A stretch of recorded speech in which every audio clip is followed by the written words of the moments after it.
Yo respondería diciendo, se necesitan cooperativistas. La cooperativa es autogestionaria, pero es más autogestionaria en tanto es menor y más homogéneo el número de socios. Entonces, esos limitantes son los que hay que evitarlos en la legislación.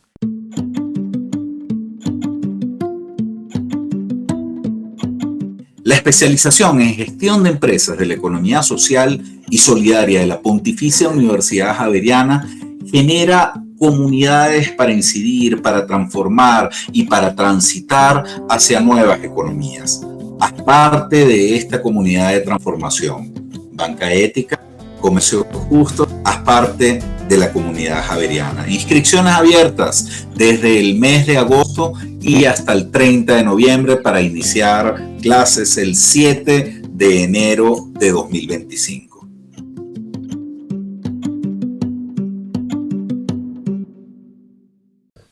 Don Carlos, bienvenido. Muchas gracias. Casi nos toca hacer la entrevista en el aeropuerto. La presión, el apuro. El apuro. Y el gusto de estar aquí. Lleva unos minutos en Bogotá. Más de unos minutos, pero igual de contento. Bueno, bienvenido. Cuando uno se está bien y se está feliz y se disfruta, los minutos no cuentan.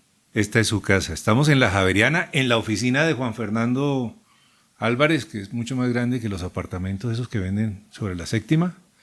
Es una oficina espectacular. La vista está espectacular, pero nos tocó bajar la cortina porque... Tan grande como el corazón de Juan Fernando y espectacular como cuando habla. Bueno, él fue el celestino de esta entrevista. Don Carlos Naranjo es un abogado, jurista latinoamericano que es muy conocido dentro del mundo cooperativo porque ha liderado todo un proceso de construcción de un marco legislativo adecuado para el cooperativismo. Y ustedes acaban de tener en Quito, en Ecuador, un congreso latinoamericano de derecho cooperativo. ¿En qué consiste esa reunión? Así es, sí. El antecedente precisamente viene desde la Ley Orgánica de Economía Popular y Solidaria, en la cual tuve la oportunidad de colaborar en su redacción. Y luego hace un año aproximadamente que, conjuntamente con el colega Santiago, trabajamos también, elaboramos un proyecto de reformas a esa ley. A los 12 años fue reformada la ley. Y bueno, pues eso tuvo el ciclo, por así decirlo, concluyó con la realización del 6º Congreso Latinoamericano de Derecho Cooperativo, que se realizó el 28 y 29 y 30 de agosto reciente en la Universidad Andina Simón Bolívar, sede Ecuador, en Quito, ¿no? Contó con la presencia, con la participación de muy destacadas personalidades del mundo del derecho cooperativo a nivel mundial. Talentos como Hagen Henry de Finlandia, Dante Craconia de Argentina, Gema Fajardo de España, de Colombia estuvieron Hernando Zavala, Antonio José Sarmiento, de Argentina estuvo también Gustavo Sosa, bien pues en definitiva de Brasil, Ronaldo Gaudio, Daniel Nagao Meneses, realmente estuvo el mundo jurídico del cooperativismo latinoamericano representado y participando activamente en este primer congreso que se desarrolla en el Ecuador sobre derecho cooperativo latinoamericano. Creo que aquí en Bogotá también se han realizado reuniones muy similares. Y la gran conclusión de este congreso, ¿cuál fue? ¿Qué se necesita para que el cooperativismo tenga un marco legal adecuado?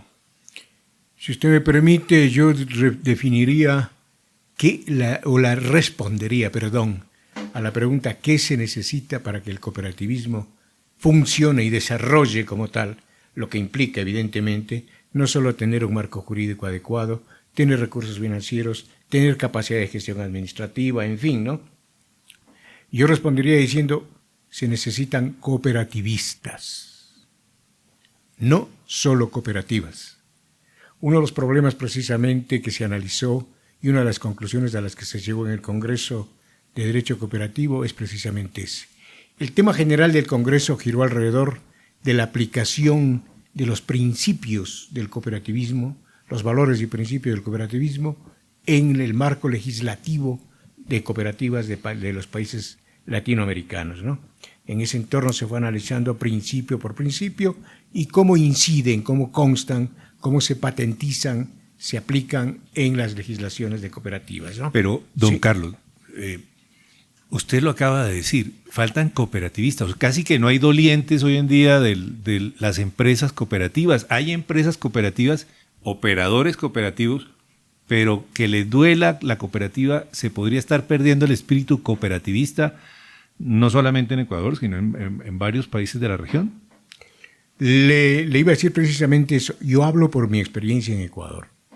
En Ecuador sí, efectivamente, parece que faltan cooperativistas. Nos preciamos en Ecuador de tener una cantidad respetable de cooperativas, empresas cooperativas, ¿ok? Pero sí preocupa, y es una preocupación, es así ya a nivel mundial, la praxis de determinados principios cooperativos. Le pongo un ejemplo.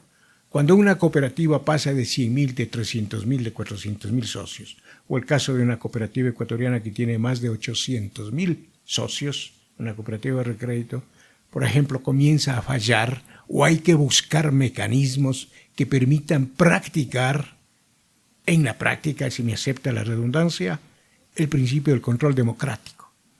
Por ejemplo, la cooperativa es autogestionaria, pero es más autogestionaria en tanto es menor y más homogéneo el número de socios. Lo que llaman el isomorfismo, lo que dice aquí el profesor Ladrón de Guevara sobre el isomorfismo, que se transforma la figura en un ente tan grande que pierde su esencia de esto, del contacto físico. Se distorsiona en parte. Lo que usted dice, pierde la esencia de ser autogestionada por sus propietarios. Entonces llega un momento en que la cooperativa crece tanto que el socio se siente cliente, no propietario de la empresa. Entonces ahí hay cuando hay que trabajar durísimo y muy profundamente en mantener lo que en términos de la empresa de capital o sociedades de capital le denominan la fidelización del cliente. En las cooperativas yo diría hay que trabajar en un sentimiento, una identificación de propiedad, una identidad del socio como parte de la cooperativa, como dueño de la cooperativa. Eso es como cooperativista. Que participe en cuanto comité se invente la cooperativa. Totalmente. ¿Y para eso qué falta? La aplicación del otro principio que hablábamos, la educación cooperativa. Entonces, la educación cooperativa implica educar, informar y formar. ¿Okay? Educar, imbuir, inducir de las ideas, de los principios, la filosofía cooperativa a los niños, a los adolescentes, a los jóvenes, ¿no? Informar a la ciudadanía, a los como usted, colega periodista, compañero periodista, que son los líderes de opinión, que generan opinión, que producen opinión, ¿okay? Informarles qué es el cooperativismo y para qué sirve y cómo funciona. Y formar cooperativistas. Aquí en el tema de formación habían unos cursos de 20 horas que hoy en día ya casi no son obligatorios para formar parte de la cooperativa. ¿Hay que revivirlos e inclusive profundizarlos? Pues en eso nos parecemos enormemente Colombia y Ecuador. En el Congreso de Derecho Cooperativo precisamente se mencionó eso, que unos 20 años atrás o más, las cooperativas de ahorro y crédito específicamente, para otorgar un crédito, para otorgar un préstamo a sus socios, era requisito obligatorio, de obligatorio cumplimiento, el aprobar un curso de cooperativismo de 10 horas de educación cooperativa. Entonces el socio, antes de hacer el préstamo, ya sabía que es socio de una cooperativa y para qué sirve la cooperativa, etc. Eso se perdió, ya no se practica, no va más. Hay que recuperar, como usted dice, la práctica, la praxis, la aplicación, la vivencia de ese principio de la educación cooperativa.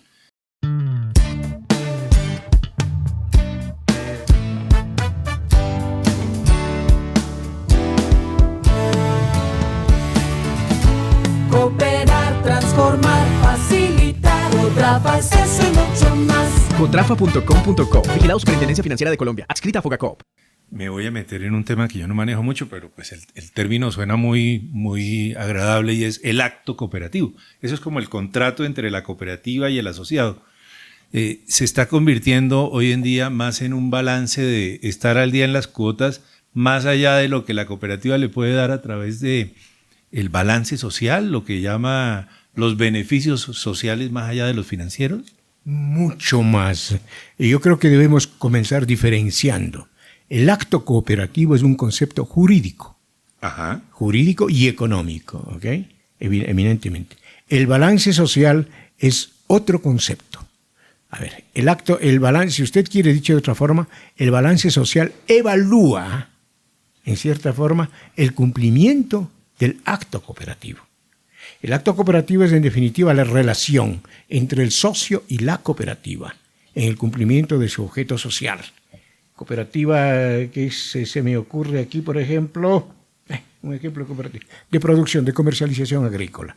El acto cooperativo se da en la entrega del producto que el socio, perdón la redundancia nuevamente, produce en su finca, café, por ejemplo, entrega que la cooperativa lo comercialice. Ahí está el acto cooperativo.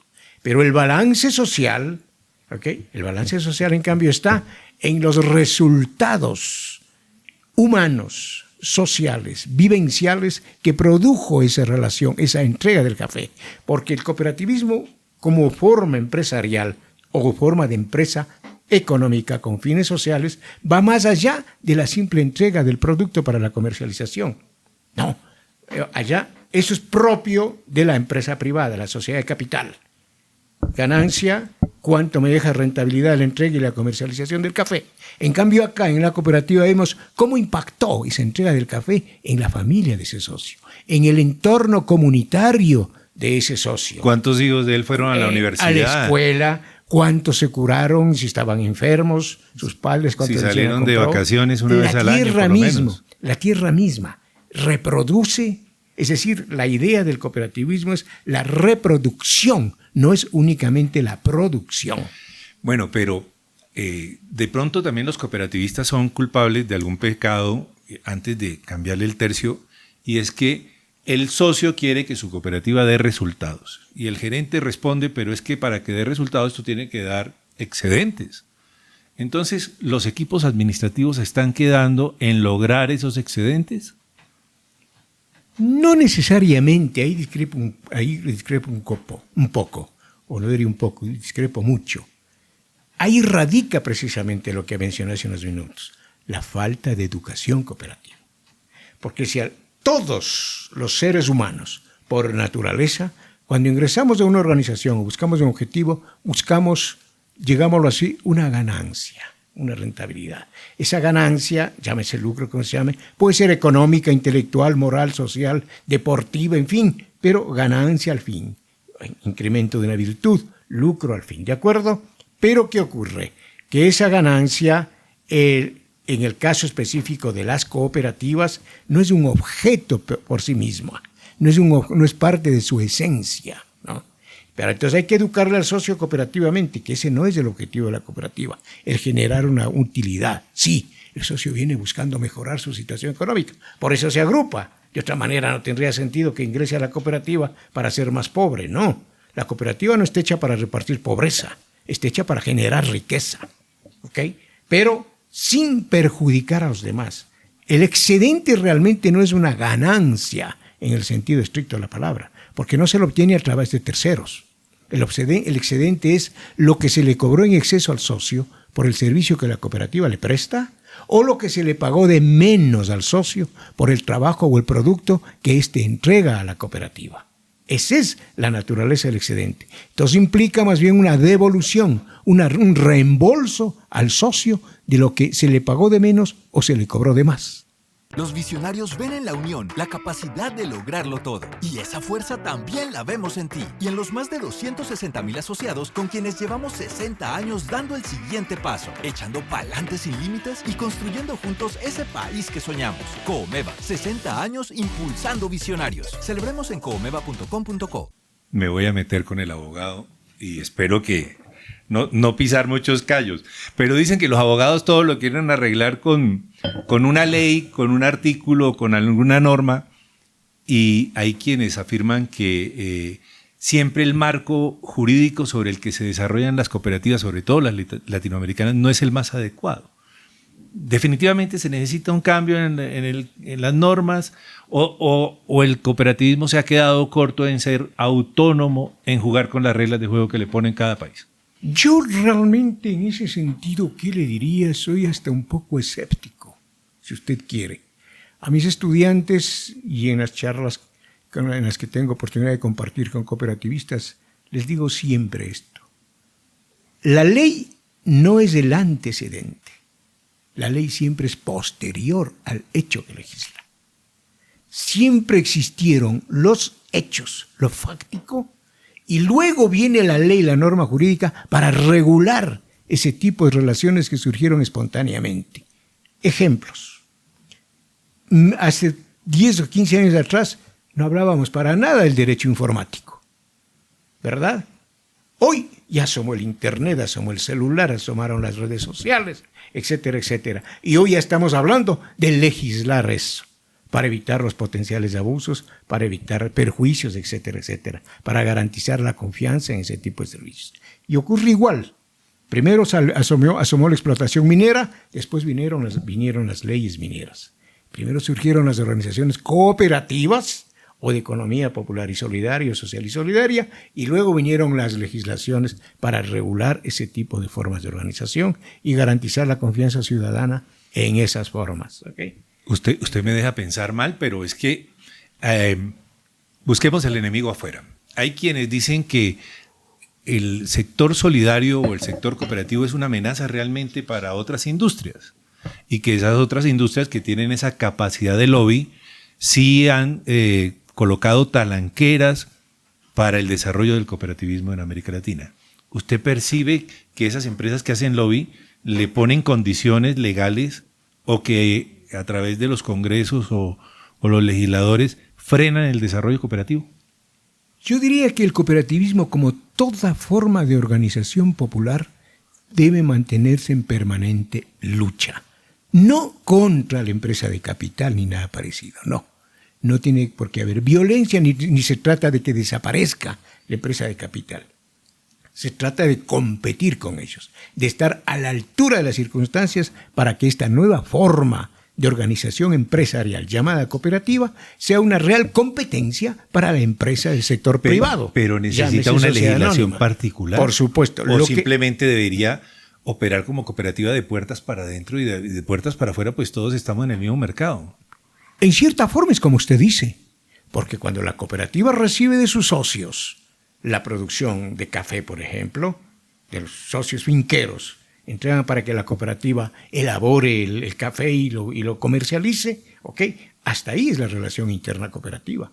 Pero en el momento en que la cooperativa sale a vender ese café, ya entra al mercado, a competir con las sociedades de capital, con la empresa privada. De lo que se trata es de que no haya condiciones más desfavorables para las cooperativas que las que existen para las empresas privadas. Eso es simplemente el objetivo, ¿ok? No se trata, por ejemplo, de que existen exoneraciones de impuestos. No, para nada. Las cooperativas no necesitan exoneración de impuestos. Pero tampoco necesitan que les pongan limitantes en la ley, por citar algo. Por ejemplo, de una compra, por ejemplo, de un bien o una negociación, la sociedad privada la hace en un 2x3. La cooperativa, en cambio, la ley le impone un procedimiento que tiene que pasar por Consejo de Administración, por Consejo de Vigilancia, hay que hacer un concurso y que no sé cuánta cosa. Y a veces hay incluso una exagerada injerencia del Estado. Y el Estado, en ciertas legislaciones, el caso ecuatoriano, en la ley de cooperativas anterior, aunque usted no lo crea, el Estado era parte del comité calificador de los concursos de precios en todas las cooperativas del país. Imagínese ese tipo de injerencia, por ejemplo. Como meterse a una empresa y decirle... Por favor, eso no lo hace con una sociedad de capital. Claro. ¿Ok? Entonces, esos limitantes son los que hay que evitarlos en la legislación. Pero la legislación sí debe existir también para regular los otros tipos de relaciones entre los socios y las cooperativas. Mi última pregunta, y se la voy a soltar muy, muy abierta y usted escogerá el camino para responderla. ¿Cómo ve el futuro del cooperativismo latinoamericano y en su caso Ecuador también? Pues yo diría con la misma esperanza, el mismo optimismo con que veo el futuro de toda la economía, el futuro de toda la sociedad, la cultura, el deporte a nivel de Ecuador y a nivel de Latinoamérica.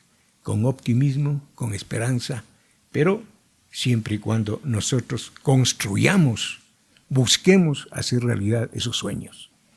Don Carlos, muchas gracias. Don Carlos Naranjo, jurista a usted. Latinoamericano. Sigan en sintonía de Gestión Solidaria. Feliz día.